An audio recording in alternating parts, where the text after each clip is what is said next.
నాగర్ కర్నూల్ జిల్లా ఉర్కొండ హైదరాబాద్ లైంగిక దాడుల ఘటనలపై సీరియస్ అయ్యారు మంత్రి సీతక్క.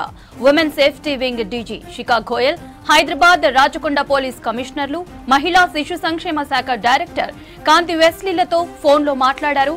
కేసు పురోగతి వివరాలు, బాధితుల ఆరోగ్య పరిస్థితులను మంత్రి సీతక్కకు వివరించారు అధికారులు. బాధితులకు అన్ని రకాల సహాయం చేయడంతో పాటు నిందితులకు కఠినంగా శిక్ష పడేలా చర్యలు తీసుకోవాలని ఆదేశించారు సీతక్క.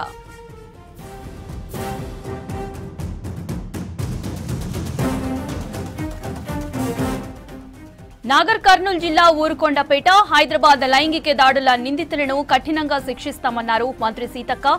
లైంగిక దాడులతో సంబంధం ఉన్న నిందితులను గంటల వ్యవధిలోనే అరెస్టు చేశామని తెలిపారు. సఖీ సెంటర్ సంరక్షణలో బాధితులను సంరక్షిస్తున్నామని చెప్పారు. లైంగిక దాడి ఘటనలను ఉపేక్షించేదే లేదని స్పష్టం చేశారు సీతక్క. నిందితులకు చట్టపరంగా కఠిన శిక్షలు పడే విధంగా చర్యలు తీసుకుంటామని వివరించారు.